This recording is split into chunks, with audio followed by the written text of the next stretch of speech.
We're thankful for this opportunity to be here with a very special brother. And brother, can you first tell us your name? Timothy Browers. Timothy Browers. And we just thank you, Emmanuel TV, because it gives us the opportunity to hear from other people and their testimonies help reroute people that are going through rough times in life. So, brother, can you tell us a little bit about yourself? Yeah. Well, as a kid, I grew up with my grandma, and I was real sheltered. Never heard a cuss word. And about the age of 11, she passed away. After she passed away, I had to go live with my mother. And living there, is a total environment change. I go there, and she's got, you open up the closet, there's 200-300 pounds of drugs. Wow. There was her husband, there was guns around, there was violence. And how old were you? I was 11 years old. Okay. I was scared, and I didn't know how to take it, the violence at home, and I ran away a week after I turned 13. When I ran away, it was hard. I had to, I went from a petty thief to, I ended up inverting back to what I'd seen around my mother's house for the small time, the drugs. Yeah. And doing a lot of things with drugs, and I had met an older friend. Well, hanging out with him, I learned a very important lesson quick, and that's not to judge people in the streets because it's bad. And I hung out with him for about 1.5 years tight, and I would have bet everything I knew and had in my life that this guy wouldn't never been violent. And one day we was in a situation where he pulled out a gun and shot somebody in front of me. And that was a lesson learned for me because I was in the streets. And after that, it became a reoccurring thing. I mean, he shot so many people in front of me, I thought it was, I literally walked around and thought it was legal. I got gangsters all over my arms. I mean, somehow I went from this quiet kid to, that was my motivation. I wanted to be a gangster. And about 25, that's when I really started carrying the gun myself. I actually started carrying it around 20 myself, but I didn't understand what I was doing. Around 25, I started putting it to work. Friends that I knew started noticing me and what I was doing, and they come to me and they wanted me to collect some money for them. And the number went up. It went up to a couple thousand. Then it went to 6,000, 7,000. Next thing I know, it's 15 to 50,000. And like I said, I've always been a little guy, and I couldn't, for me to walk up on someone and expect them to pay this debt that they've already known they own, and people they was already messing with wasn't no joke. I had to put a little more use to the gun, I had to be just look at you like. So what did that mean? What did you end up having to do? I started, I shot a lot of people, man, and I wasn't no killer or nothing, but my common sense, like I said, I sat back for years, and just, I've always been a smart dude, and maybe I wasn't smart at the time, but I felt like I could shoot you in the foot and get my point across, and I ain't got to worry about you dying, I shoot you in the hand, whatever it may be. So that's what I started doing, and how did that, now let me ask you this, how did that affect you, or how did that come back upon you? Did you end up facing death at some point? Well, yeah, over the years, as my name got bigger and bigger, and I started stretching out, grabbing more and more money for people, I ended up getting shot. I've been shot 5 different times. I got shot right between the eyes with 9mm. Wow. About 5 feet away. You was shot by a 9mm right between the eyes. Right there. Perfect serve. It went in, and behind your forehead there's a plate. Protect your brain. It went through the forehead, hit the plate, went down, broke my jaw, went back up, went through my eye, shattered my eye socket, and the bullet went in my temple. And yeah, there's still all kinds of bullets in there now. Wow. And I checked out of the hospital 3 days later and was right back at it. Didn't miss a beat. I took a bullet like a trophy. I wanted to be. I set my mind to something and I go for it. At the time, I was building a reputation. I was one of the toughest guys in that area. And the enemy will actually blind us to even death. Yes, you know sir. what I mean? Where we not even fearing death that much. No, it definitely wasn't no fear with it. Like I had accepted it. I got so deep in it that I accepted it. Tell me now, what led you here to the lighthouse? One day I get a letter, and this letter is crystal clear. 10 Browers to the small office. And this letter is talking about God, and it's talking about how good life is, and it's talking about, I mean, it teared me up. And, you know, I get out, and the lighthouse accepted me, and I come here.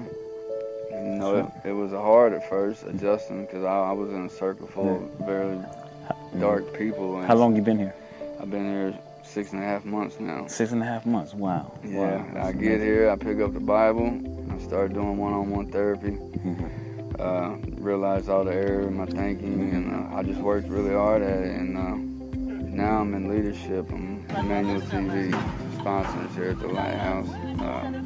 This place changes lives. You know, it's not like every other rehab or drug program. This one involves God, and I believe that's a very important thing of it. You involve God in your recovery, and all things are possible.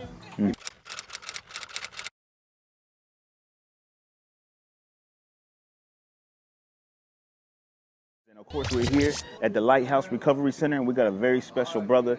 And it's a lot of encouragement to all the young people going through challenges, and the determination of what it takes to really get your life changed. And I got a very special brother. Brother, tell me your name. What's up, man? I'm Matthew Mattingly. Matthew. Now, I heard a very encouraging story about you. Tell me a little bit about yourself and what led you here to the Lighthouse. Well, whenever you become a part of the life of like drugs and alcohol, you find yourself walking around aimlessly. At one point in my life, I had everything. I had a wife. I had my son named Joshua. And all that got taken away from me because of my choice to go out there into the world and do the wrong thing.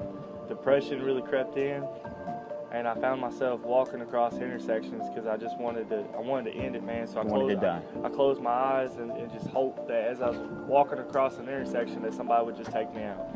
Wow. You know, and I did that on a daily basis. Wow. But God didn't allow that to happen.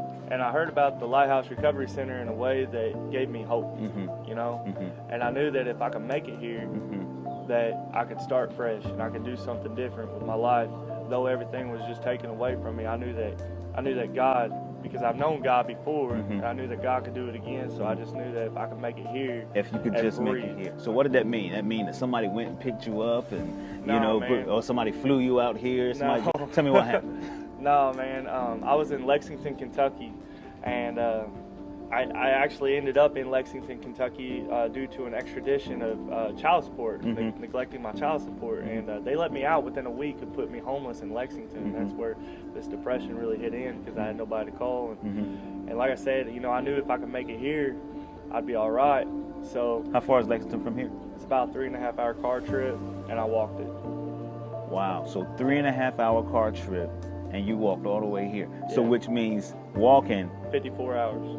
54 hours just to get here. Yeah. Emmanuel, see, we know indeed God is with us, and now this brother is here. His life has changed, and that's the reason why it's so important for us to support ministries like this. So Emmanuel TV partners, thank you for your support. Thank you, my brother. Emmanuel, so we're still here at the Lighthouse Recovery Center, and I got a very special guest that's with us right now. And I'm just going to get him to first start by telling us his name and just give us a little bit of his background, his upbringing, and just, you know, challenges in life and what led you here to the Lighthouse. But first, I'm going to start by asking your name. Brother, what's your name? I'm Jamie Andis. Jamie Andis. So where are you from? I'm from Bloomington. Bloomington. Is that Indiana? Yes. Okay. So how about just letting us know? We know that you're here at the Lighthouse right now, and we heard that you're a very intricate part, very important part of the Lighthouse. Can you tell us a little bit of your background and then what led you here, basically? Well, as John chapter 5, you got the man at the pool of Bethesda. Yeah. Jesus didn't just heal the man and tell him to get up and walk, but I think it's very significant that they told him to take his mat and walk, and it's a symbol of what he was delivered from. Some of the things that I was delivered from and out of that I lift up as testimony of what God can deliver others from. I grew up very rough. I grew up in a criminal lifestyle. I grew up in the drug culture. And at the age of 18, I went to prison for murder.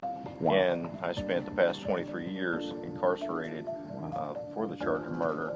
And it was while incarcerated that I encountered some of the outreach ministry with Pastor Pete Aldrich and the Christian 12-step, and that's how I became acquainted with the Lighthouse Recovery Center. There's any number of secular recovery places to deal with addiction and compulsion, but they're missing that spiritual component, that God-shaped hole. Right. And this is that wholeness. This is what's going to bring us back to that balance right here. And what would lead a person to feel like they have to defend themselves to the point or to commit murder? I know this is a very hard question, but what would you say is the root of a problem like that, just to help someone else? Like there may be someone out there that is that, anger or outburst or what have you. What would you say to them? Because you've been through it and now you've come out of it, so you can help lead someone out. And I know it's a hard question, but it's so real. That as a youth, I've seen it myself, reflecting back, and I see it in so many today, that they lack that soundness, that appropriate fathering, and in the active sense that they're really being fed and nurtured and reared as men in that setting. And again, the spiritual component is lacking. I would say that this is where things like, Christian fathering programs, parenting programs, and being churched in a verb, in an action sense, being poured into and invested in. Those inadequacies, I felt those, and I see it in so many others, especially in our youth. Now, you were saying when it comes to youth, you're saying a lot of them are trying to maneuver through life, and they're basically trying to make it on their own the best way that they know how. Can you just continue to tell us what you were talking about? Getting back to the God-shaped hole in our heart, they're trying to take so many things from the secular world, from the violent, the drug culture, and it's all this square peg round hole. It's not fitting, it's not working, and you have responses like, the incarceration rates, the rates of addiction, the rates of suicide, and recidivism rate for people that are returning to incarceration and staying in that cycle.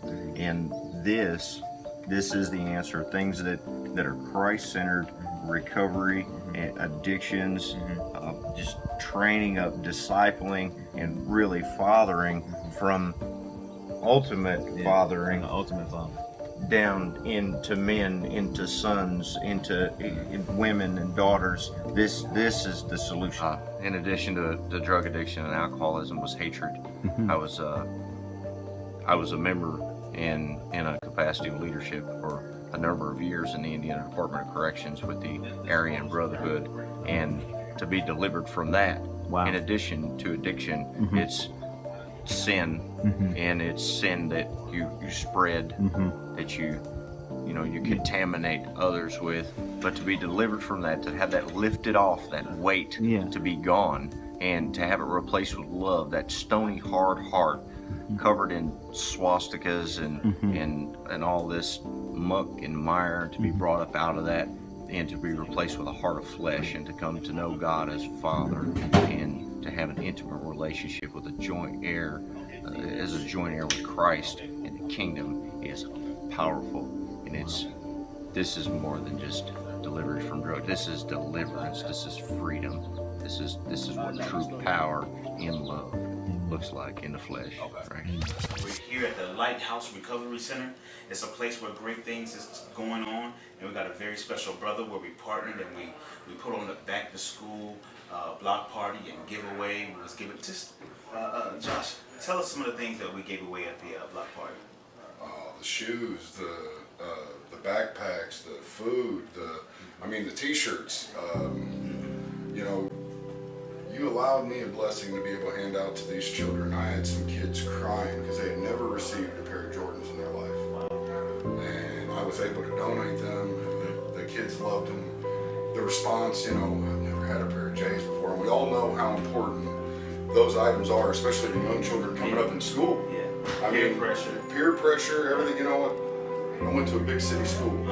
You know, I seen kids get their stuff taken from them. You know what I mean? And seeing these kids appreciate it like that, and you know, it's a gift from God. You know.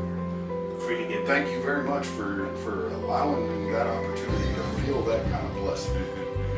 Well, I'll tell you what, you know, we like to thank the man of God, Prophet TV Joshua, and the Emmanuel TV partners, because you allow us to continue to help. And here's one of our pledges and donation of $3,500 for this ministry. And that's why it's so important for you to continue to give, so that you can continue to help the Lighthouse Recovery Center, because you're reaching people, they're changing lives. And our slogan is changing lives, changing nations, changing the world. And you know, we can do these type of things together. Just tell us about how many men are there. Right now, between our two facilities, we have about 87 men. We have 45 women at the women's facility. We have transitional housing, which I do not have those exact numbers for you, but those are for graduates as they leave the program to help them stay plugged in, because people are a lot more successful if they stay plugged into the ministry once they graduate. Yes.